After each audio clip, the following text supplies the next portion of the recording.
Bring that ass back like a boom, boom, boom, boom.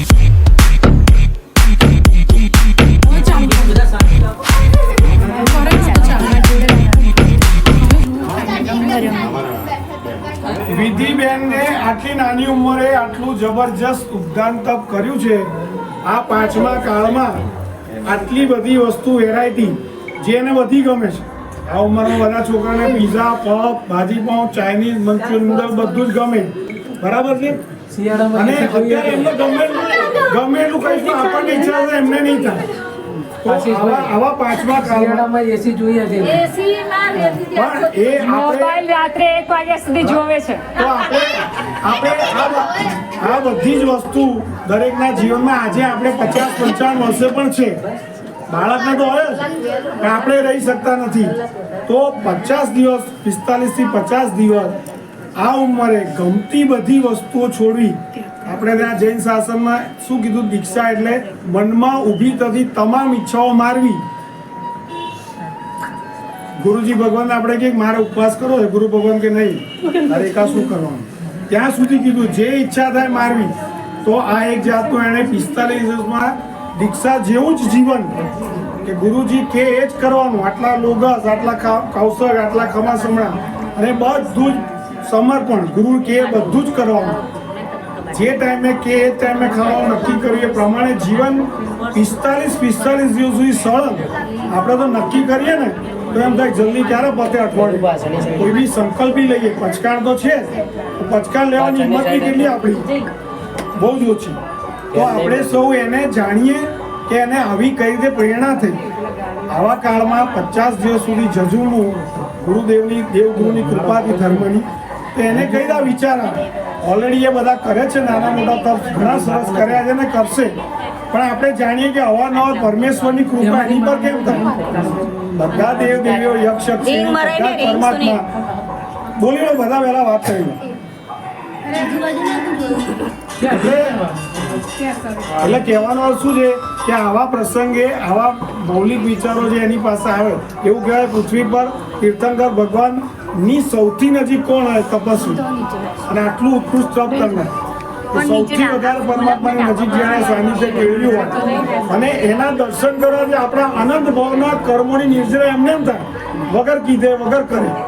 તો આપણે એમને 2 minute બોલવાનો રિક્વેસ્ટ કરીએ, વિનંતી કરીએ.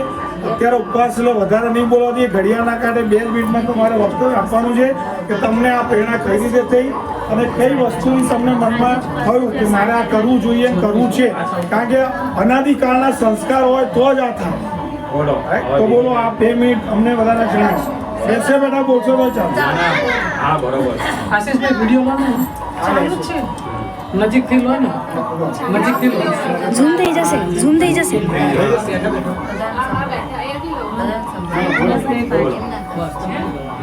પ્રણામ પરમાત્માને વંદના, ગુરુદેવને મથાણ વંદના. મેં અહીંયા બેઠેલા સર્વજનોને મારા પ્રણામ. સાધુ જીવનનું ટ્રેલર એટલે કે ઉપધાન. નમસ્કાર મહામંત્રીનું ઓડિશનલ લાયસન્સ એટલે કે ઉપધાન.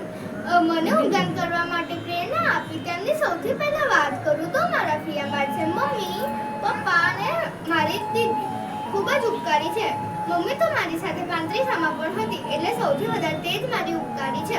મમ્મીનો જેટલો ઉપકાર માનો તેટલો ઓછો છે.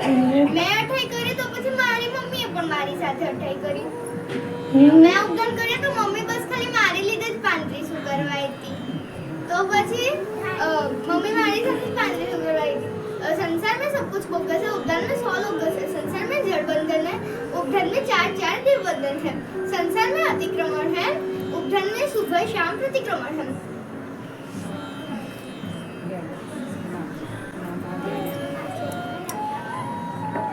संसार में जड़ बंधन है, उपधन में 4 देव बंधन है.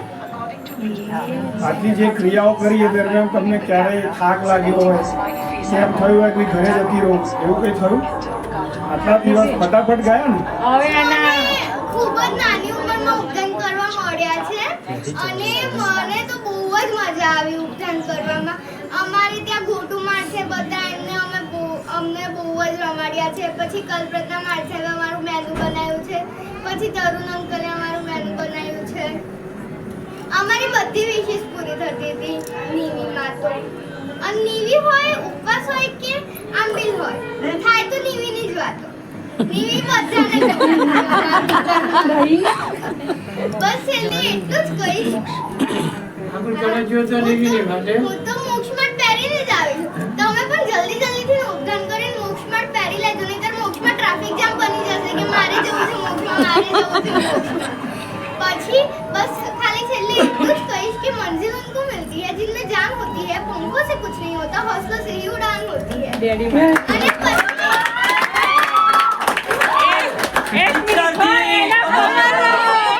મિનિટ એના પપ્પા અને મામા વિશે કંઈક કહેવા માંગે છે એ સાંભળજો.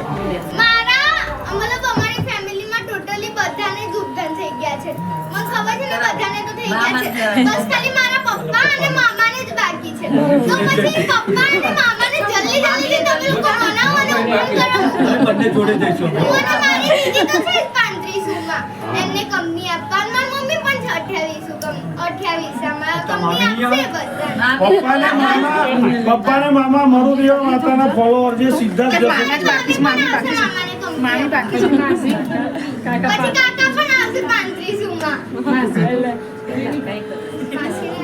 બાકી છે? આ તો મારી માસીને પણ લઈ જજો છું.